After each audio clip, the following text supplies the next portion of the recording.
और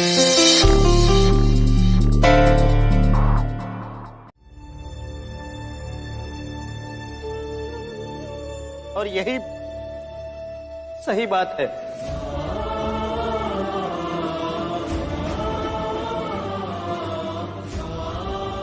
तुम शर्त जीत गए भीम, मैं हार गया।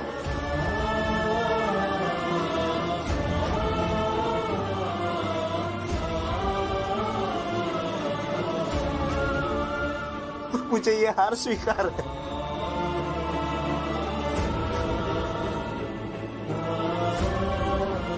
तो मैं बहुत खुश हूं, बहुत खुश हूं सबसे। रोइए मत भैया,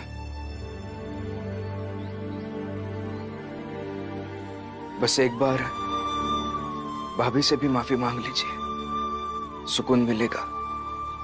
बिल्कुल मांगूंगा।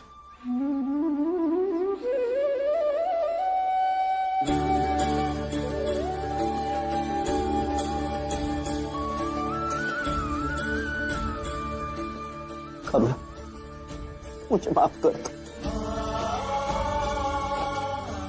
आगे से कभी तुम पर हाथ नहीं उठाऊंगा।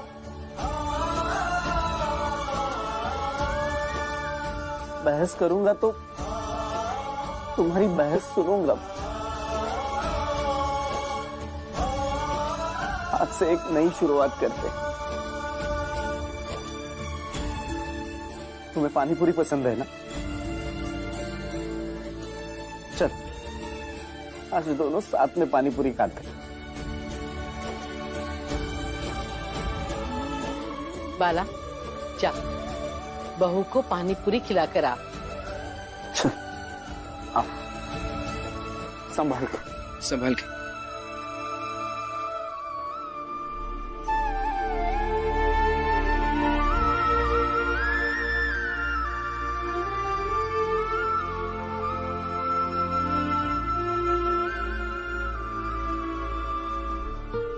बाला,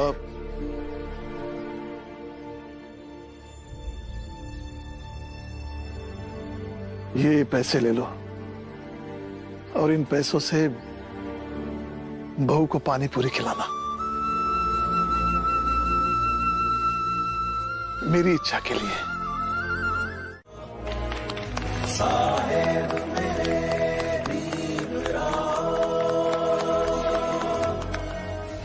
नंदू, आज बहुत बड़ा दिन है।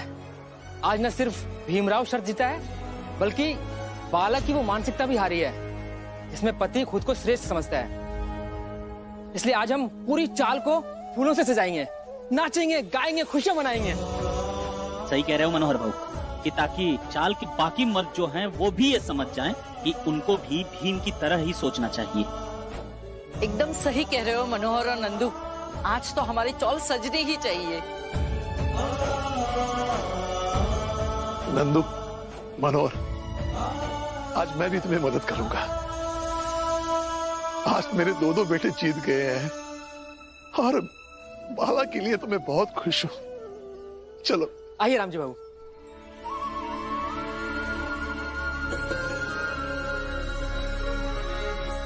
भीम कई वर्षों से डायरी लिख रहा है और उस डायरी के तीसरे पन्ने पर उसने लिखा है, सत्य परेशान हो सकता है, सत्य हार रहा है, आपको ये 1000 बार लग सकता है, लेकिन सत्य हारता नहीं, अंतिम विजय सत्य की ही होती है। नंदू, मनोहर, तुम दोनों तो बेवकूफ थे ही, अब और हो गए हो।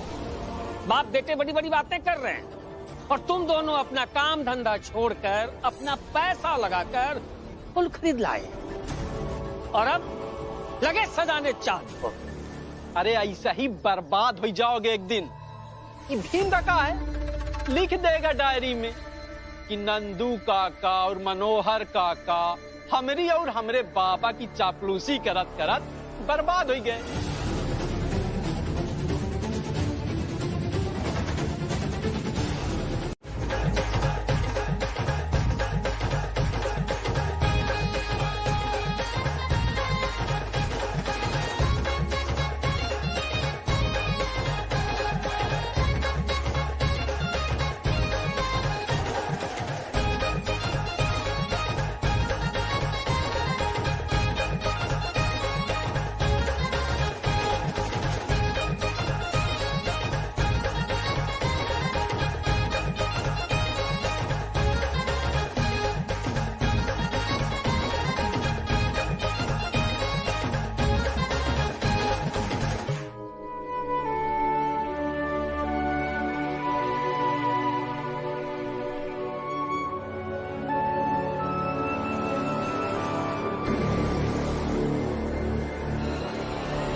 अरे गलत चीज का जश्न मनाओगे तो यही अनहोनी होगी।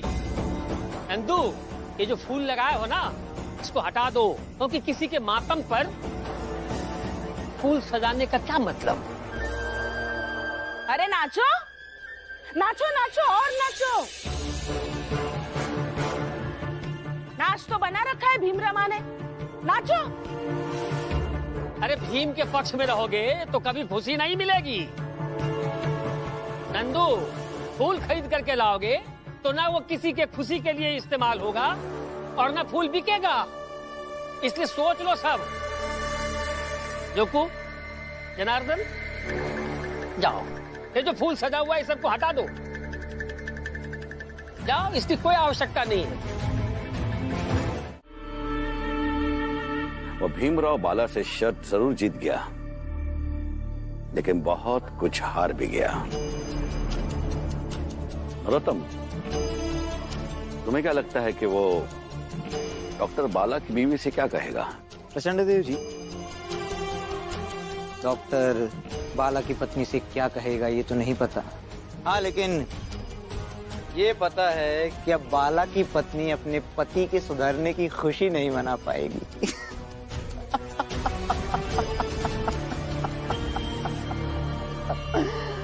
और रहा सवाल चौल का, तो चौल में हमारे व्यक्ति हैं। वो इस सब के लिए भीमराव को दोषी साबित कर देंगे। वो साबित कर देंगे कि ये सब उस भीमराव की गलती है। ना वो भीमराव शर्त लगाता, ना ये लड़ाई लड़ता, और ना ही परिस्थिति ऐसी बनती। सही कहा तुमने नरोत्तम, और बिल्कुल सही भी किया। जब बाला की पत्नी की दुर्घटना की खबर तुमने जाकर उस भीमराव को बता दी, अब उस भीमराव को ये तनिक भी संदेह नहीं होगा। जीजाबाई, ईर्ष्या की आग जलाकर राख कर देती है। संभालो अपने आप को। भीम की जीत और बाला की हार के बीच तू क्यों अपना खून जला रही है? खून इसलिए जला रही हूँ क्योंकि भीम के कारण करुणा की ये हालत हुई है, और आपको भीम की जीत दिख रही है। करुणा खुद के पैरों पर खड़ी थी, आज वो चारपाई पर लेटी है। क्या ये भीम की जीत है? पता नहीं करुणा कब बोलने लायक होगी। क्या ये भीम की जीत है? लड़ाकू बना रहे थे ना भीम और रमा, आज वो अपाहिज बनकर पड़ी है। क्या ये भीम की जीत है? अब उसके इलाज के लिए पैसे लगेंगे। कहाँ से आएंगे ये पैसे? मेरे पति के पेंशन से आएंगे। और फिर उसके लिए मचमच किचकिच, जो थोड़ी बहुत शांति बची हुई है ना, वो भी भंग हो जाएगी अब। क्या ये भीम की जीत है? और अगर ये भीम की जीत है तो ये जीत आपको बधाई हो।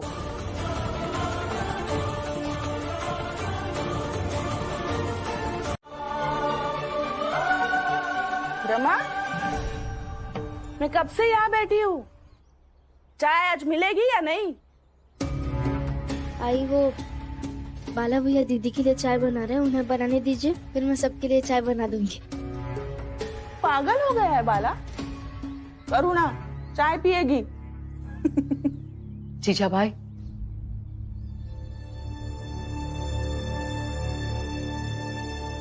जीजाबाई, जब भावनाएं प्रबल हो जाए तब व्यावहारिक होकर नहीं सोचना चाहिए। लेकिन ये बात तुझे समझ में नहीं आएगी, क्योंकि तेरे दिल में ऐसी भावनाएं है ही नहीं। तू सिर्फ इतना समझ ले कि बाला का चाय बनाना ही करुणा का चाय पीना भी हो ही जाएगा। अरे ऐसे कैसे हो जाएगा? क्या है ना, करुणा जब ठीक थी, मुझे भी हम दोनों में सिर्फ मैं ही दिखाई देता था। सिर्फ वही थी जो हमेशा हम दोनों के बारे में सोचती थी। आज जब वो बेहोश है, मुझे लगता है कि ये मेरा फर्ज है कि मैं भी हम दोनों के बारे में सोचूं।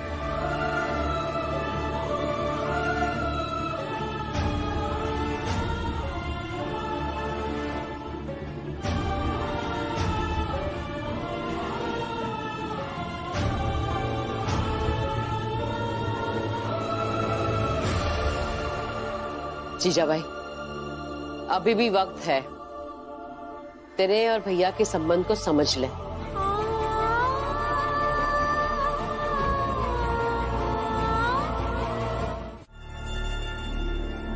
खाएगा? हाँ। आरती, तू पहले पानी पी। दीदी, पानी वानी तो सब मैं पीती रहूंगी। पहले आप बैठिए, चलिए बैठिए। अब आ करिए। ये लीजिए।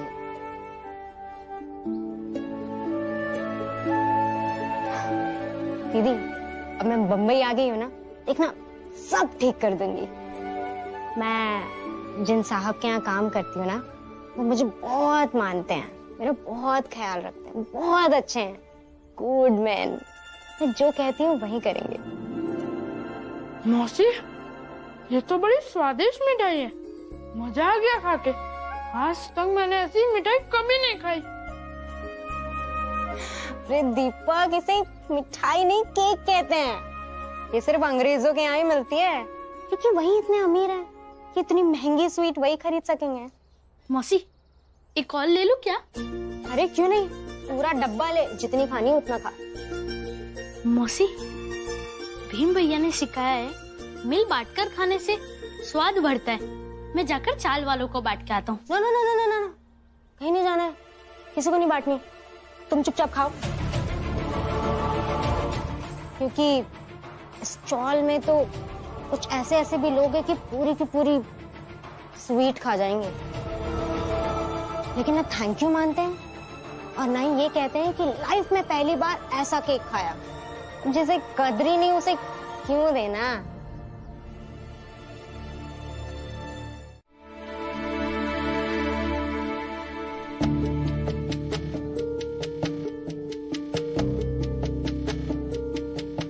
मौसी, बहुत खा ली मिठाई, अब बाद में खाऊंगा। ठीक है। सुन दीपक, मुझे जरा बता इन सब की कहानी, कौन है सब? मौसी, ये सब वो मेरे भीम भैया है, जो मुझे पढ़ाते हैं।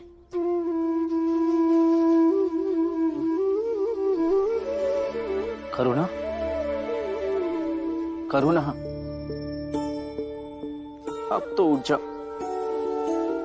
एक बार आंख खोल कर देख तो लो कि मैं कितनी देर से यहाँ बैठा हूं, इस उम्मीद पर कि तुम अब उठोगी और अपने हिस्से की चाय पियोगी।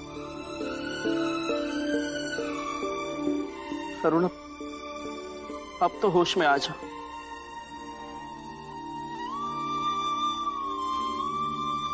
बाला, बहू को होश आ जाएगा। प्रेम में बहुत ताकत होती है, प्रेम चमत्कार कर सकता है।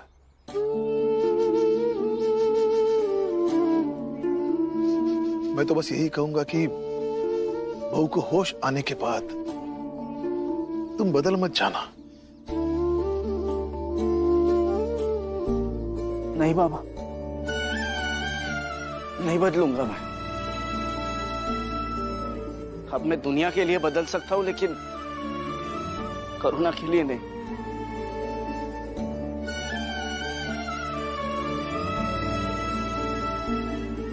इसने मेरी जान बचाने के लिए अपनी जान खतरे में डाल दी। अब मैं इससे जीवन भर प्रेम करूंगा, कभी नहीं बदलूंगा।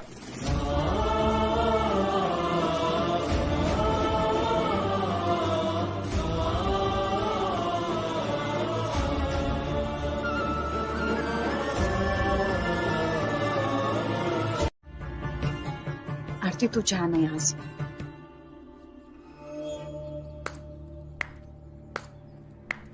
अरे क्यों जाए, क्यों? सही तो कह रही है। इस घर में परेशानियां ही बनती है, प्रेम नहीं।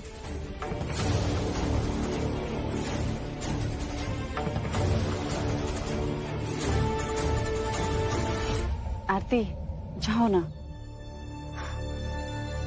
बाय। बहुत ज्यादा हो रहा है इसका। लक्ष्मी, नहीं, जब यहां पर कोई कुछ भी नहीं कह रहा है तो तुम क्यों बोलोगी?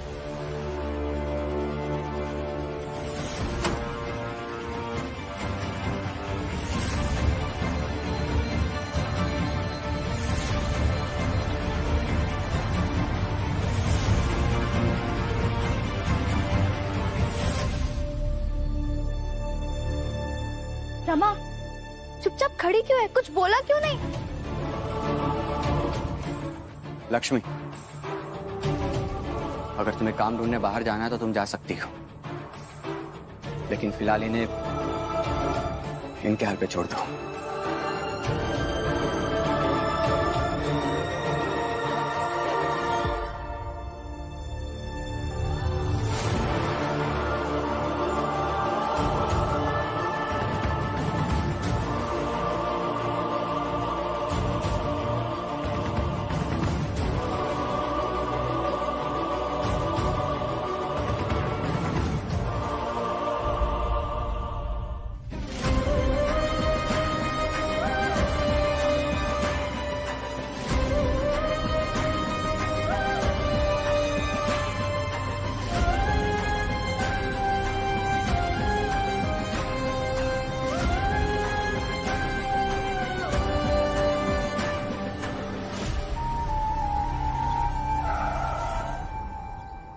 क्या हुआ?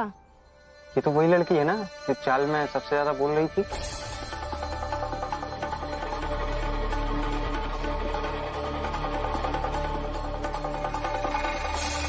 देखना तो आप सबको चाहिए कि किसी एक रास्ते पर चले, या तो अपना स्वाभिमान और पहचान किसी से कम नहीं है इस रास्ते पर चले जो भीम और रमा हमेशा कहते रहते हैं, या तो दूसरे रास्ते चले जैसे कि हमारी पूरी जात चलती है, ये मानकर कि हम छोटी जात वाले हैं। कुछ मत बोलो, कुछ मर्यादाएं होती है उनका पालन करो। वो आपके खिलाफ बोल रही थी कि आप लंदन अमेरिका जाकर पढ़ नहीं सकते। वह सब सुनकर मैं बर्दाश्त नहीं कर सकती। बर्दाश्त नहीं कर सकती का क्या मतलब है? हर बार जब बुरा लगता है तो बोलना जरूरी नहीं होता, कई बार चुप रहना भी सीखना चाहिए, वो जरूरी होता है। रमा, मैंने आज तुम्हें कुछ ज्यादा ही कह दिया। ये हिसाब समझ में नहीं आ रहा है, बता दीजिए, बहुत कठिन है। मैं जानता हूँ तुम नाराज हो। ये हिसाब बता दीजिए ना, पढ़ाई के समय कैसी बातें कर रहा है?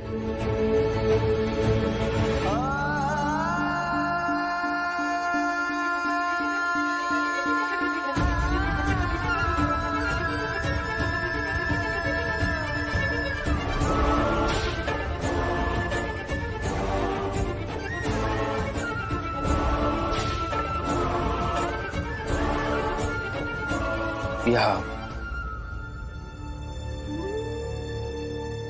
0.1% और 0.01% में बहुत फर्क है। इस दशमलव के बाद शून्य जितने ज्यादा होंगे, संख्या का मूल्य उतना ही कम होता जाएगा। अभी इस सवाल का हल मैं यहां लिख कर देता हूं, तुम एक बार पढ़ो।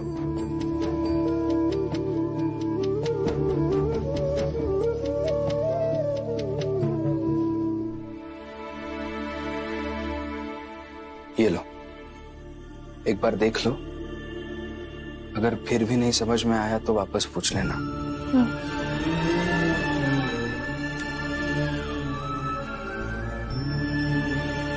सुनिए, दशमलव के आगे असंख्य शून्य लगाने के बाद जो मूल्य होगा ना,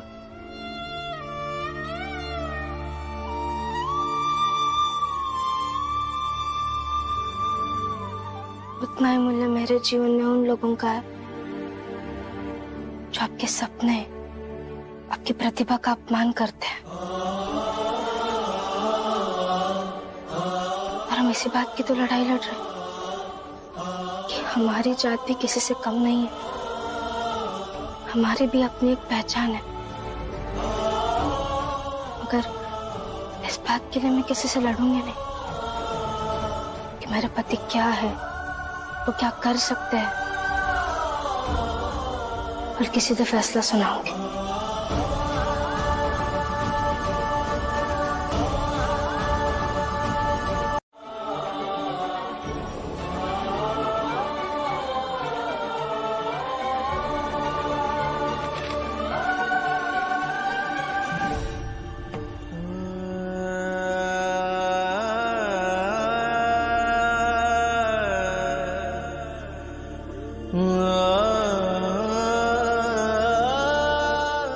करुणा,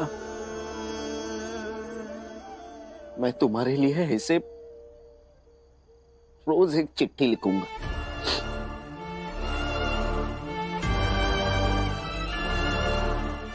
और तब तक लिखूंगा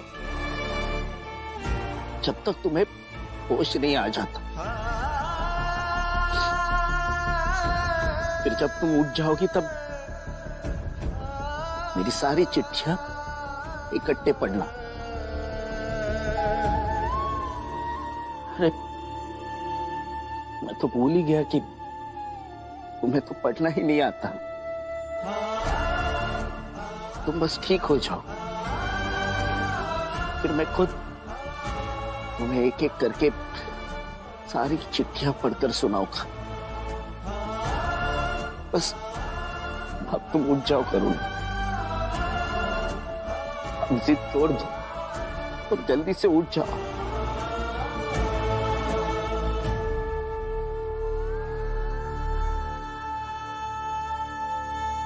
बाला भैया, आपको पढ़कर सुनाने की जरूरत नहीं है। आखिर ये भाभी का देवर कब काम आएगा बाला भैया? आपकी सारी चिट्ठियां ना मैं पढ़कर सुनाऊंगा।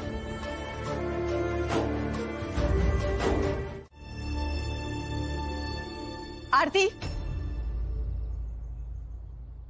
चलो अंदर। नो सिस्टर, मैं ठीक हूँ। बस इस चौल की कुछ लोगों को समझाना है। पागल मत बनो, और किसी को कुछ समझाने की जरूरत नहीं है। अंदर नहीं जा सकती हो तो चल के बाहर चल के बात करते हैं। सिस, हम बहनें टॉक्स बाद में भी तो कर सकते हैं ना। फिलहाल मुझे इनसे बात करने दीजिए। क्या बात करनी है और क्यों करनी है बात? मैंने तुमसे कल भी कहा था ना कि यहाँ सब लोग चाल में बहुत अच्छे हैं। तुम्हें एक बात समझ में नहीं आती? चलो रुकिए, आप जबरदस्ती इन्हें यहाँ से लेकर जाएंगी तो कभी ना कभी ये वापस आ ही जाएंगी, या फिर आप इन्हें यही चुप कराएंगी तो आप दोनों का आपसी रिश्ता खराब हो जाएगा, और मैं ये नहीं चाहता हूँ। फिर तुम क्या चाहते हो भीम? मुझे ऐसा लगता है हितेश काका ने ये जो 2 लकीरें खींची है, जैसा उन्होंने कहा कि रात भर उन्होंने बहुत सोचा इनके बारे में, मेरे बारे में, अपने बारे में, लेकिन उन्होंने ये नहीं बताया कि उन्होंने क्या सोचा। अगर हम सबको पता चले कि आखिर उनके दिल में क्या बात है तो हम भी समझने की कोशिश करेंगे।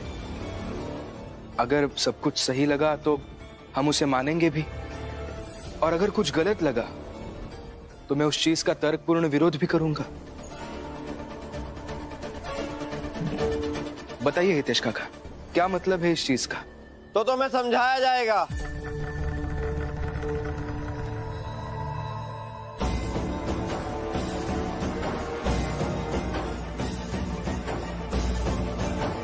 मालिक प्रणाम।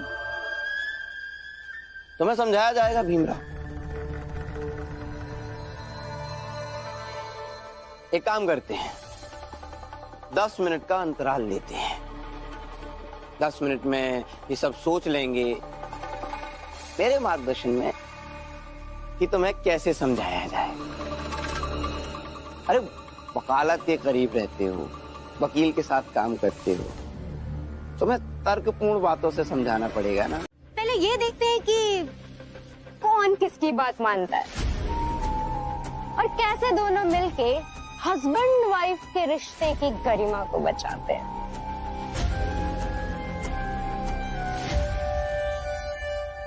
इनकी बातों पर ध्यान मत दो रमा, रिश्ते की गरिमा बचाने का सवाल ही नहीं आता यहाँ।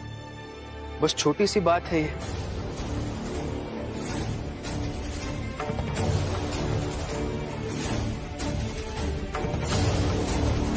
रमा,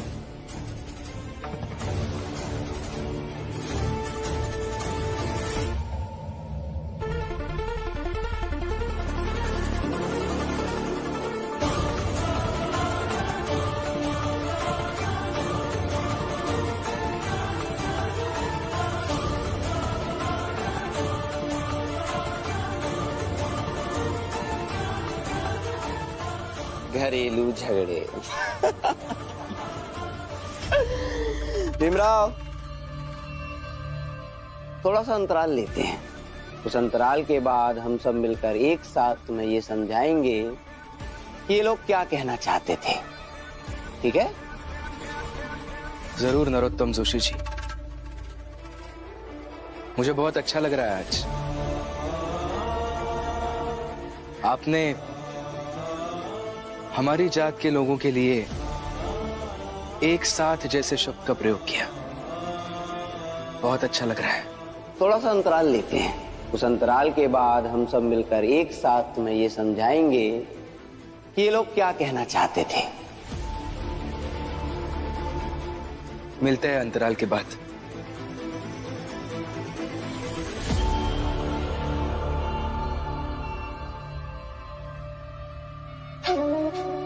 चलो।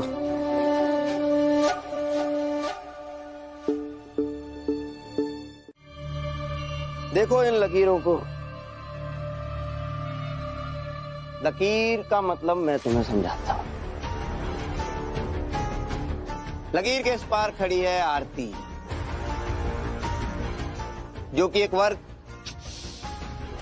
बड़े वर्ग का प्रतिनिधित्व कर रही है।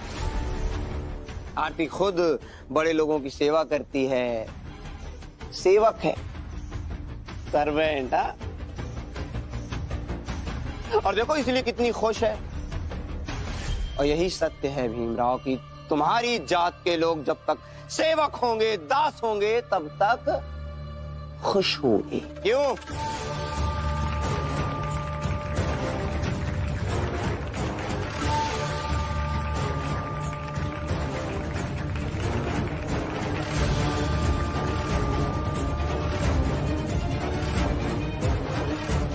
लकीर के उस पार तुम खड़े हो भीमराव, जो कि एक बार नहीं, चंद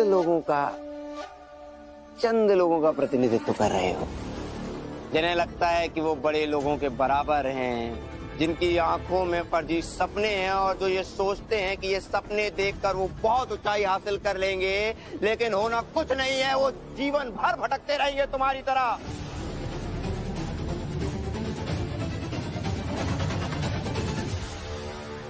और भीमराव अपनी पत्नी रमा के साथ मेरे सामने उस लाइन पे आके खड़े हो जाओ तो मैं 2 मिनट में तुम्हारे और तुम्हारे जैसे लोगों की हैसियत दिखा दूं।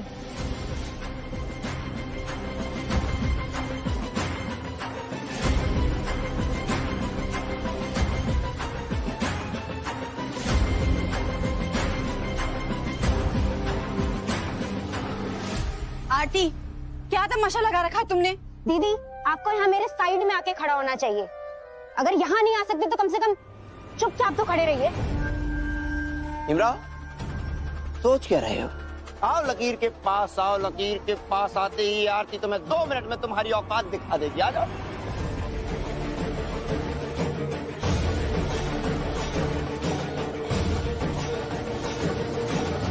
बाबा, इन्हें समझाइए ना कि ये अंदर जाए। बेवजह सब इनकी बेइज्जती करेंगे, बाकी सबसे मैं निपट लूंगी। भीम, रमा सही कह रही है। जा बेटा, तू कॉलेज जा। इन लोगों के सवाल के जवाब देने की कोई जरूरत नहीं है। भीम, दरअसल हमारी जात या हमारी जात जैसी और भी शोषित, वंचित, पीड़ित, उपेक्षित जो जातियां हैं, ये सब जातियां 3 समूहों में बटी हुई है। पहला समूह वो है जो ये मानता है कि बड़ी जात के लोगों की या अंग्रेजों की सेवा करना ही उनकी किस्मत है। ये जो लोग हैं, ये उस समूह के प्रतिनिधि हैं। दूसरा समूह वो है जो जानता है कि अगर हम लड़ेंगे, जूझेंगे, आगे बढ़ेंगे तो जीवन मुश्किल होता जाएगा, लेकिन भविष्य बदला हुआ नजर आएगा।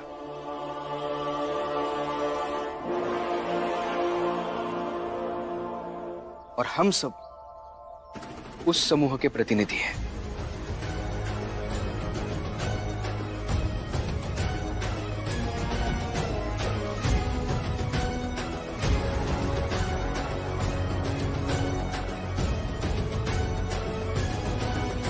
आपको याद है जब मैं छोटी थी तो मुझसे 8 ईयर बड़ी लड़की ने चैलेंज किया था कि वो मुझे उठा के पटक देगी और मैं उसे लड़ने चली गई थी।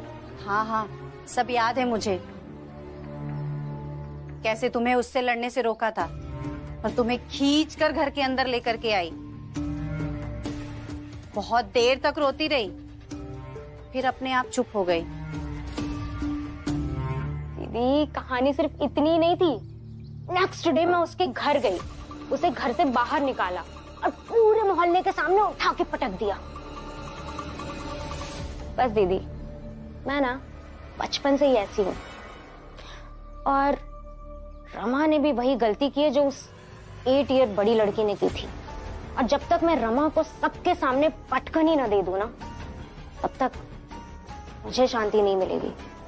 और चाहे आप जितना भी समझा लीजिए। फिर आरती, हितेश भाऊ, आरती जैसे बाहर निकलेगी चल के उसे बोल देंगे कि हम लोगन का भी अपने साहब के यहाँ काम दिलवा दो।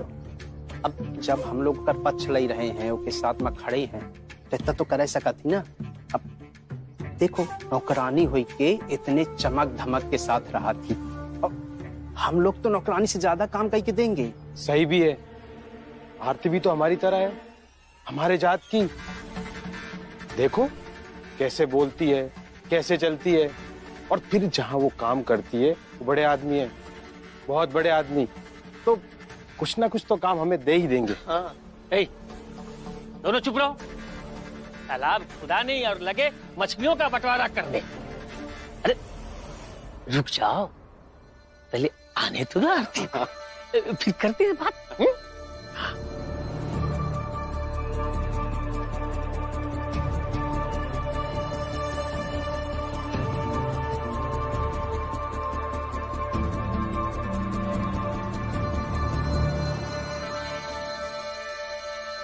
What happened? बस इतना है।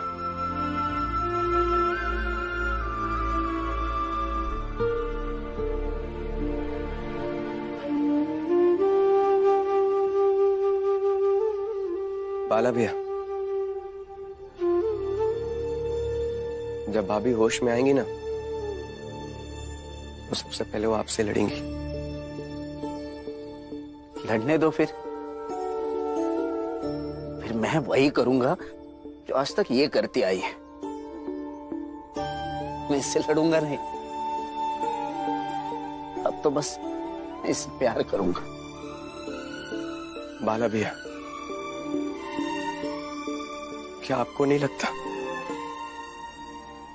कितना कुछ होने के बाद जब भाभी को ये पता चलेगा कि आप भीम के साथ नहीं बल्कि जात के भ्रमित लोगों के समूह में हैं, तो क्या वो इस बात के लिए आपसे लड़ेंगी नहीं? क्या वो इस बात के लिए आपसे नाराज नहीं होंगी?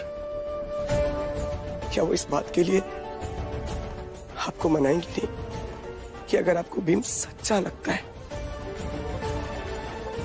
तो फिर भी आप उसके साथ क्यों नहीं है? सही कह रहे हो आनंद, तो करुणा जरूर ये सब बोलेगी, फिर मैं इसे समझाऊंगा, उसे बताऊंगा कि उसके पति में भीम के बताए रास्ते पर चलने की हिम्मत नहीं है।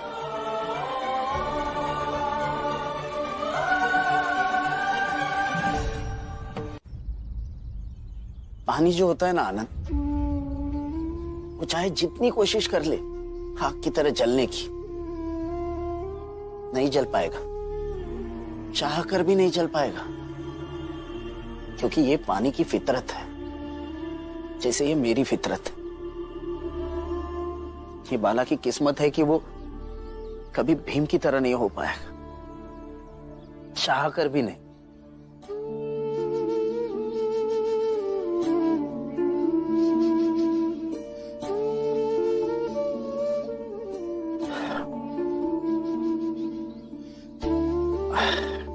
तू भावुक मत हो, बस मेरा एक काम कर दे, अपनी भाभी का ख्याल रखना। मुझे काम ढूंढने जाना है, पैसे नहीं है।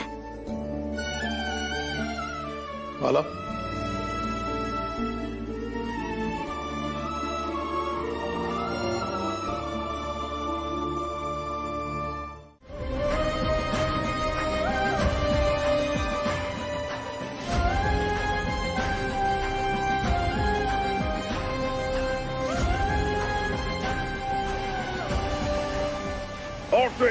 Orti!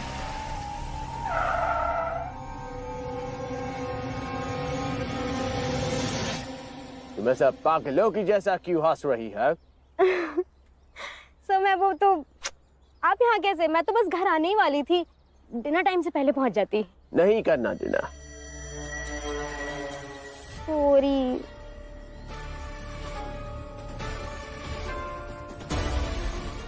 Sorry sorry sorry again. मैं आप घर चलिए, मैं 2 मिनट में डिनर बना दूंगी। बोला ना नहीं करना डिनर।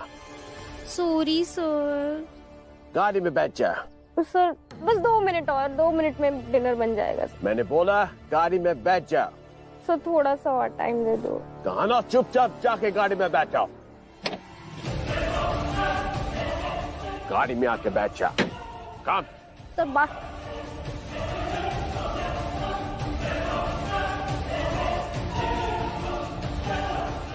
ये क्या रही हो?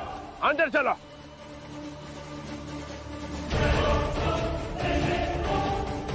आपको पता है भाभी,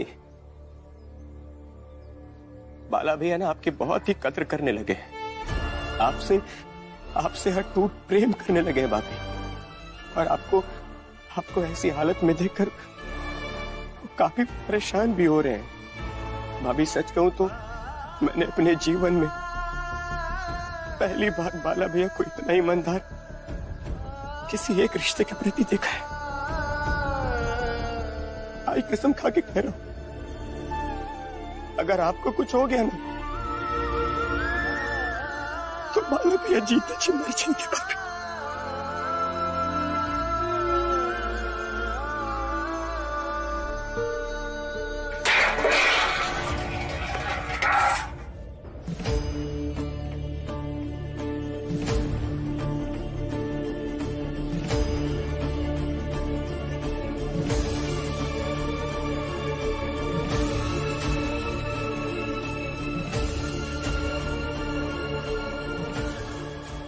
कैसे चलेगा?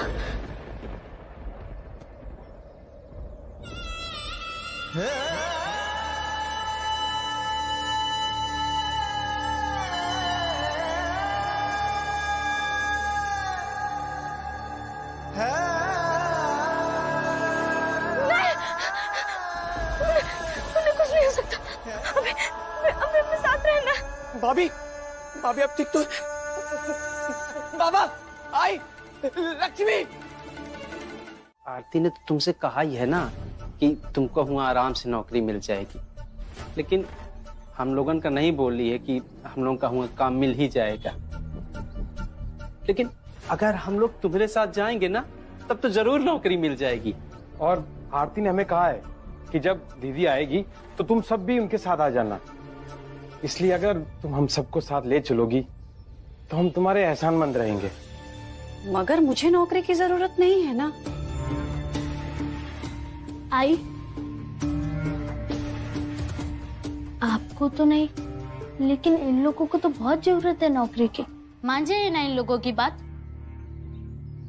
सुबह देखो तुम्हारा बेटा दीपक कितना होशियार है, भीम के साथ रहता है ना, असर दिख रहा है। अब ये कह रहा है तो मान लो इसकी बात। आई, वैसे भी भीम भैया यही कहते हैं, मेहनत से पैसे कमाने में कोई बुराई नहीं।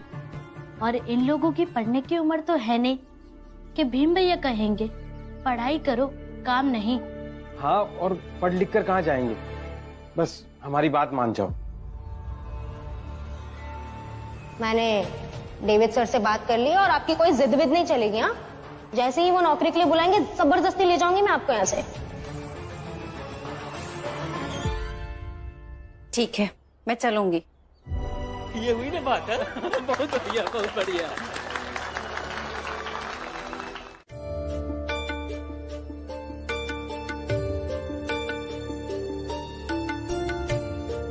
दीदी, एक बात बताइए, आप जहाँ काम कर रही है वहाँ के मालिक ने अगर आपका हाथ जबरदस्ती पकड़ा तो आप क्या करेंगे? हाथ छुड़वाऊंगी, और अगर नहीं छोड़ेगा तो धक्का मार दूंगी। मगर आरती जी ने ऐसा कुछ भी नहीं किया। क्या मतलब? बताती है, अब ऐसे जबरदस्ती हाथ पकड़ कर नहीं ले जा सकते आरती जी को। रमा, तुम जाओ अपना काम करो। पहले समझ लिया करो क्या बोलना है। डेविड सर को पुणे जाना था, इसलिए जल्दी जल्दी वो मुझे गाड़ी में बिठा रहे थे और तुम यहाँ रास्ते में आके ज्ञान देने लगी। शोभा भाभी से बात करी थी एक बार इस बारे में। ये क्या बात कर रही हो तुम दोनों? वो बड़े लोग हैं और अंग्रेजों का रहन सहन, उनका संस्कार बहुत अलग होता है। काकी, मेरे कहने का वो मतलब नहीं था, हम बस चिंता जता रहे थे। मत जताओ चिंता। जैसे तुम्हें उसका हाथ पकड़ना देखकर अजीब लग रहा है ना, मैंने भी एक बार देखा तो मुझे भी अजीब लगा। मगर फिर आरती ने बताया कि उन अंग्रेजों का रहन सहन बहुत अलग होता है। उनके यहाँ ये हाथ मिलाना, हाथ पकड़ना, ये सब कोई बड़ी चीज नहीं है। इसलिए आइंदा से ऐसी बातें मत करना। और ये चाल है, यहाँ पे अगर तुम एक कहोगी ना तो हजारों अफवाहें बनाएंगे, जबकि सच बस इतना है कि आरती वहाँ काम करती है। उसका मालिक बहुत अच्छा है, बहुत ही प्रेम पूर्वक व्यवहार करता है।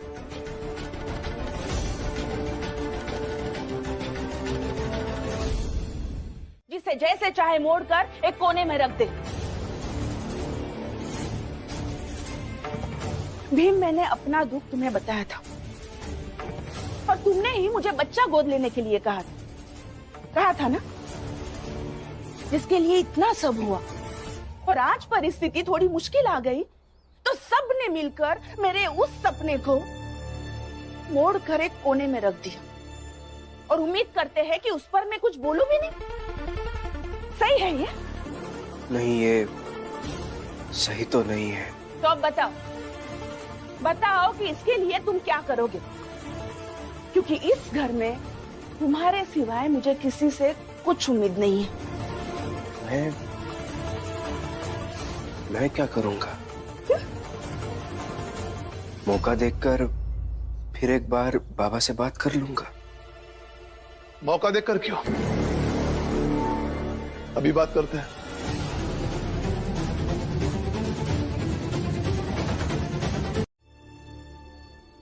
क्या इस उम्र में मैं बच्चा गोद लेने के बारे में सोचूं?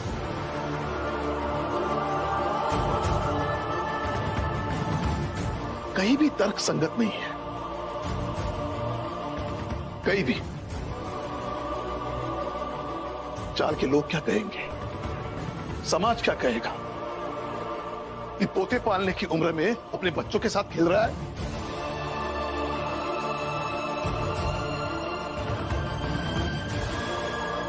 भाई, बच्चे की इतनी ही तड़प है ना, तो अपने नाते पोते के साथ भी पूरी कर सकती है। मेरी मानो तो इन्हीं बच्चों में एक अपना बच्चा ढूंढना, उन पर अपनी सारी ममता खर्च करना। क्या है ना जिसा भाई, ये तो मानने वाली बात है, अगर किसी को औलाद मान लो तो औलाद, नहीं तो आप मुझे समझाओगे और मैं समझ लूंगी। पहले मेरी पूरी बात तो सुन लो। दूसरा उपाय यह है कि उस सवाल को ही खत्म किया जाए।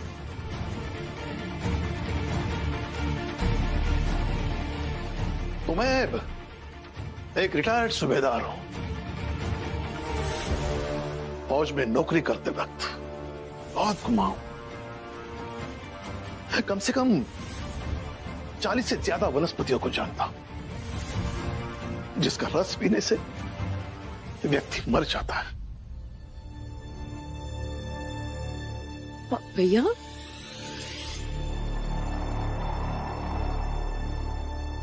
अगर मैं ही नहीं रहूंगा तो सवाल ही नहीं रहेगा।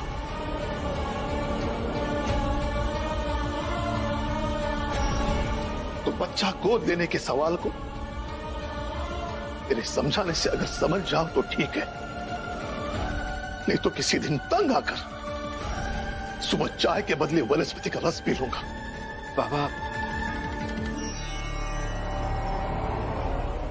भैया ये कैसी बात कर रहे हो आप? मेरा इसके सिवा इस घर में किसी और तरीके से की गई बात समझ में आती है क्या?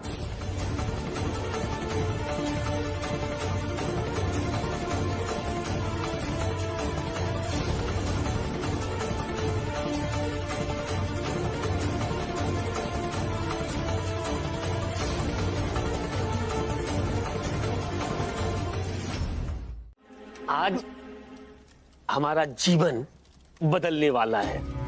क्या आज हम तीनों शोभा के साथ आरती के साहब के यहाँ चलेंगे। वहां जाएंगे तो अच्छा अच्छा खाने को मिलेगा और नौकरी भी मिलेगी। और जब इतने बड़े साहब के यहाँ नौकरी मिलेगी तो हम सब भी आरती की तरह ठाठ करेंगे और चमकेंगे। क्या दलिया अम्मा, एक बात समझ नहीं आई, ये फुलिया जाकर अपने पति को समझाती क्यों नहीं है? वो जोखू फिर से हितेश के चक्कर में फंस रहा है। अरे समझाया उसने, मेरी बात हुई तो कहने लगी कि रात भर समझाया उसने जोखू को, लेकिन इसके ऊपर कोई फर्क नहीं पड़ा। इसकी आदत नहीं जानते हो, इसीलिए तो बेचारी नीचे नहीं आ रही है।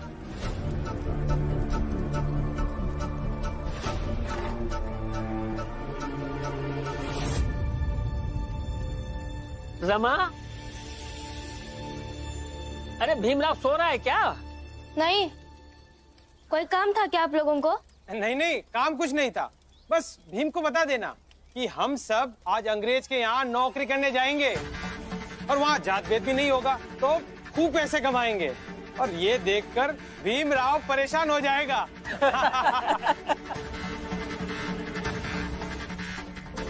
बेचारा भीम।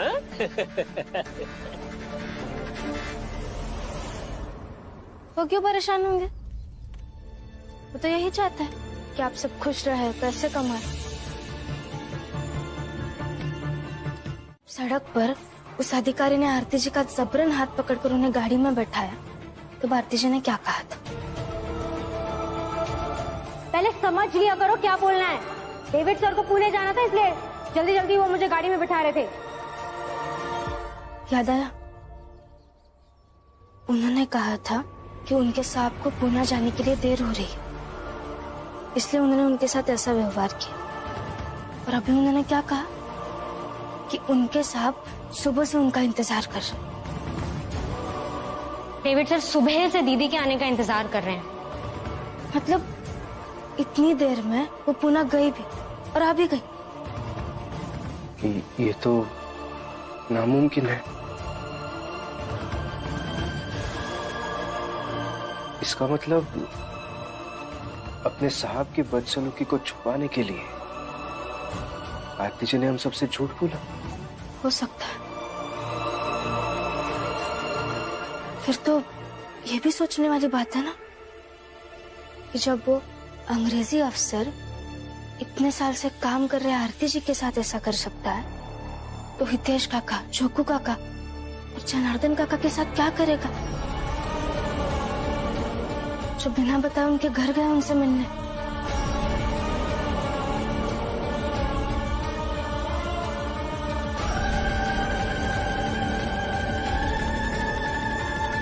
ताकि तुम सबकी मेरे प्रति वफादारी साबित हो सके। अच्छा सर, मैं जाता हूँ। मैं तो कितने सालों से आपके यहाँ काम कर रहा हूँ, मेरी वफादारी पे तो शक हो ही नहीं सकता। नहीं, रुका, बैठो बैठो। अपना हिस्सा उठाओ और खाओ। कहा तो था कि मैं जात पात में नहीं मानता। तुम सबको मैं सिर्फ इंडियन मानता हूँ, सिर्फ इंडियन। और वफादारी बार बार साबित करनी होती है। चलो उठाओ।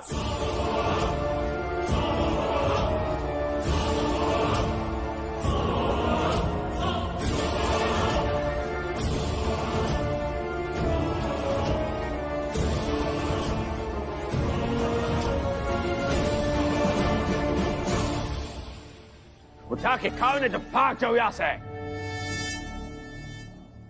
काकी, मैं दीपक को इसीलिए पढ़ने के लिए कहता हूं ताकि जब यह पढ़ लिख कर बड़ा आदमी बने तब नौकरी के लिए, काम के लिए अपने आत्म स्वाभिमान को तोड़कर इसे किसी के सामने झुकना ना पड़े। भीम, तुम तो ऐसे बोल रहे हो जैसे आज तक तुम्हें, रमा को, आनंद को कभी किसी के सामने नौकरी के लिए झुकना ना पड़ा हो। तुम तीनों भी तो पढ़े लिखे हो ना। सही कह रही है आप। हम तीनों को भी किसी न किसी के सामने झुकना पड़ा है, लेकिन क्या करें, कई बार परिस्थिति रीढ़ की हड्डियों से भी ज्यादा बलवान हो जाती है। हम झुके जरूर हैं, लेकिन हमारे आत्म स्वाभिमान को मार कर नहीं। इसलिए आप आए दिन सुनती होंगी मेरी, रमा की, आनंद भैया की बहस किसी न किसी सेठ के साथ हो गई और हमें काम छोड़ना पड़ा। मैं दीपक को भी इसीलिए पढ़ते हुए देखना चाहता हूं ताकि ये दुनिया वालों से लड़े, जूझे और झुके भी तो उतना ही कि टूटकर अपने अस्तित्व को खत्म ना करे, मिट्टी में ना मिला दे। इस मिट्टी में तो मल मूत्रा भी होगा। नहीं खाना मुझे ये सब का टुकड़ा। नहीं करनी मुझे नौकरी। मैं खाऊंगा, मैं खाऊंगा।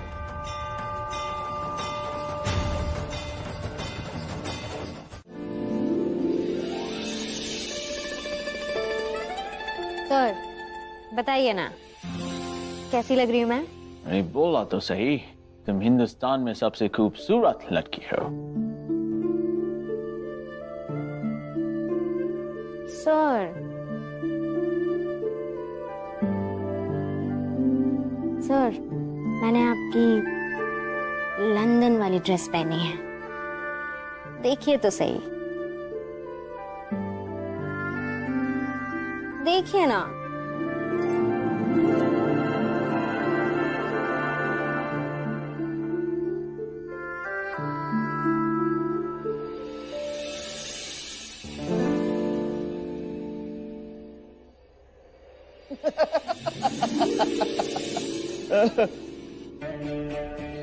मैं अच्छी नहीं लग रही क्या? मैं तो बस ट्राई कर रही थी कि आप मुझे अपने साथ लंदन ले जाएंगे तो मैं वहां के जैसे बन के रहूं, ताकि कोई आपको ये ना कहे कि इस गवार से लव कर लिया। आरती, आरती,